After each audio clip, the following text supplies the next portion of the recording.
Шымкентте жастар ресурстық орталығының ұйымдастыруымен жас сарбаз әскери патриоттық сайысы өтті. Тартысты дода Ақтас 55-06 әскери бөлімінің аумағында ұйымдастырылды. Әскери бағыттағы жарыс 7 түрлі кезеңді қамтып, жастардың дене шынықтыруын, әскери және техникалық дайындығын нығайтуды көздейді. Сонымен қоса бұл сайысқа қаланың 20 колледжінен жиналған 100-ден астам жас қатысып, өз ептілігі мен шеберлігін сынады. Жас сарбаз әскери патриоттық жарысы жыл сайын дәстүрлі түрде өтеді. Биыл міне 17 қараша студенттер күніне орай орта арнаулы оқу орындарының студенттері арасында өтуде. Бұл жарыс 2 күнге созылады. Ақтас 55-06 әскери бөлімінде өтуде. Бүгін тек қана жарыстар әскери бағытта 7 түрлі кезеңнен үздіктер анықталады. Ертең арнайы спикерлердің қатысуымен семинар, оқытулар болады. Сонымен қатар интеллектуалды викториналық сұрақтардан ол да жеңіске әсер ететін кезеңнің бірі. Жалпы шара 2 күнге жоспарланған. Қазіргі таңда 20 колледжден 100-ден астам қатысушы келіп отыр. Алдағы қатысушыларға сәттілік тілейміз. Шын мықты жеңіске жетуіне тілектеспіз. Жалпы әскери патриоттық шараның негізгі мақсаты еліміздегі әскери өмірдің кеңінен насихатталуы, жастардың әскери қызметке кеңінен тартылуы, сонымен қатар еліміздегі жаңа бір патриоттық сезімнің оянуына, жаңа белеске шығуына әсер ету. Енді біз арнайы осындай оқу жаттығу орнына алып келудегі негізгі ниетіміз де мақсатымыз да соған сай. Себебі бұнда ешқандай қателік кешірілмейді. Баршасы тәртіп негізінде жүзеге асады. Біздің төрешілер, бүгінгі бақылаушылар осы әскери бөлімнен болады. Олар бейтарап шын мықтыны нақыз анықтайтын төрешілер деп білеміз. Қазіргі таңда колледждерде өткізудегі негізгі ой, мектептерде жас сарбаз, жалпы әскери қозғалыс, айбын өте жақсы дамыған. Ол жерде негізгі құрамдар бар қатыса алатын. Біз бүгін әр жақтан, әр оқу орнынан жиналған оқушылардың біріккен бір колледждің атынан шығатын команданың қатысуына куә боламыз. Командада 3 ұл, 2 қыз 7 түрлі кезеңнен шын мықтыны анықтайды. Жалпы жастар 14 пен 35 жасқа дейін, дегенмен де бүгінгі жас ерекшелігі 17 мен 21-ге дейін.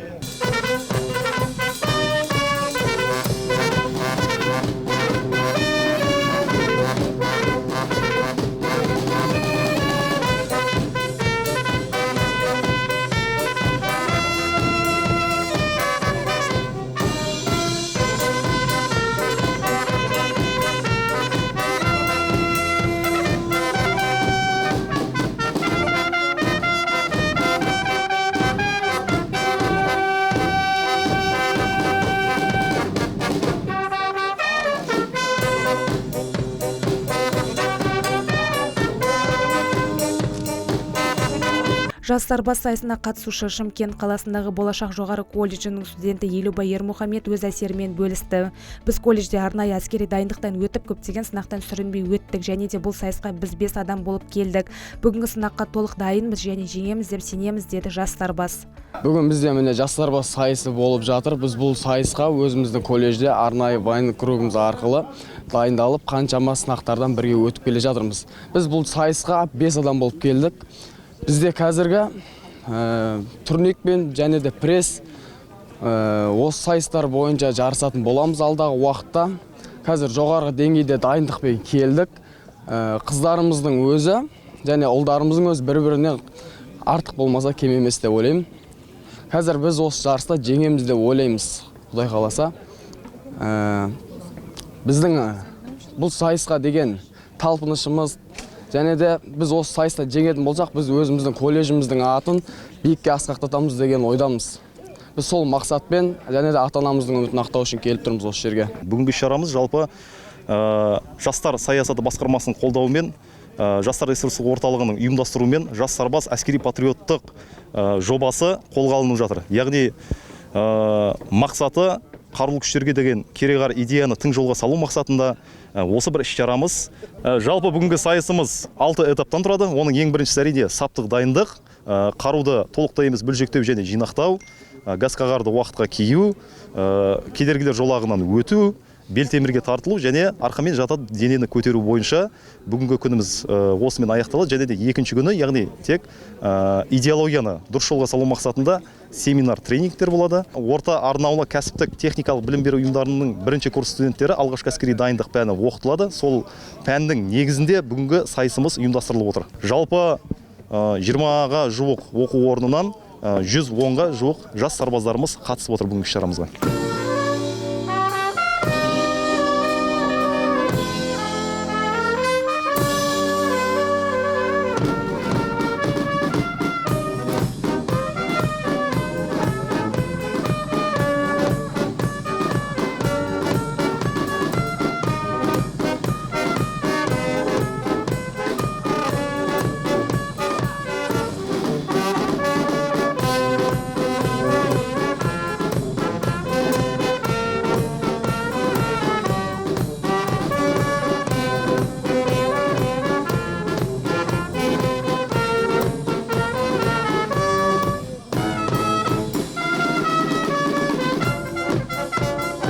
Қазіргі таңда Айбын 2026 жарысына дайынбыз.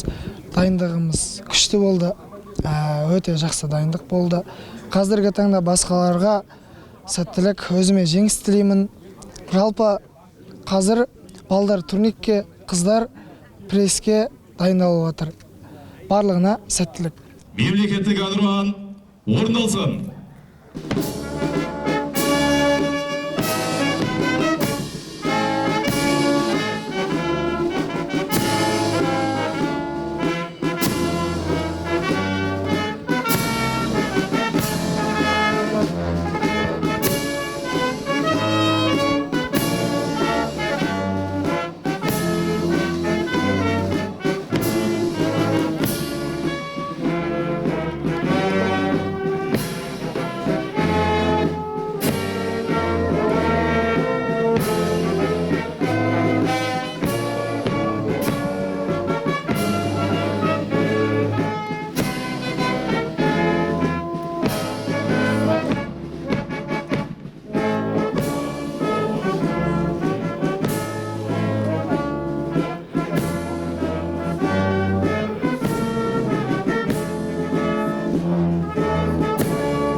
Біз жол-көлік колледжінен осы жарысқа келіп отырмыз. Бұл әскерге күзгі шақырымды сапасын арттыру, жастарды патриоттық тәрбиеге баулу мақсатында өткізіліп жатқан іс-шара, жарыс. Біздегі мынау колледждердің арасында тағы да бұл студенттер күніне арналған жастар ресурс орталығының атсалысуымен, солардың тікелей бақылауымен өткізіліп жатқан іс-шараға біз келіп отырмыз. Өзіміздің толық командамыз жасақтап, іріктеп, яғни бізде өзімізде колледжде жас сарбаз үйірмесі бар. Сол жас сарбаз үйірмесіндегі дайындап жүрген өзіміздің шәкірттерімізді осы жерге жарысқа алып келіп қосып отырмыз. Қазіргі жарыс спорттық және әскери даярлық аралас түрлерінен өтіп жатыр. Бұл жарыста қазір енді ғана басталып, қазір тамаша жақсы көңіл күйде өтіліп жатыр. Ұйымдастырушыларға барлығына үлкен алғысымызды білдіреміз. Бұл жастардың бойындағы патриоттық тәрбиені арттыру, жалпылама біздерге үлкен мотивация береді ары қарай жұмыс жасауымызға. Балдардың өздерінің дайындықтарын тексеруге, қандай деңгейде екенін барлығына үлкен бір серпін береді, балдардың бойындағы рухты көтереді деп түсінемін өзім.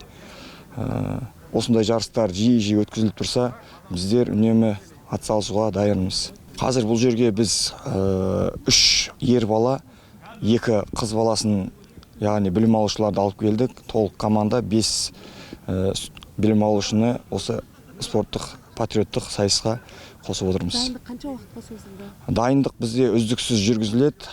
Жас сарбаз үйірмесі бар. Сол үйірмедегі даярланып жүрген балалардың арасынан іріктеліп алып келдік өзіміз. Айта кетейік, қатысушылар саптық дайындықтан өтіп, қару-жарақпен жұмыс істеу, күш жаттығулары, кедергілер жолағы және әскери викторина сияқты сынақтардан өтті. 2 күнге жоспарланған дода әскери сабақтармен жалғасып, үздіктерді марапаттау рәсімімен түйінделді. Ondan elde. Dağılsın. Yakızınız. Oturursunuz.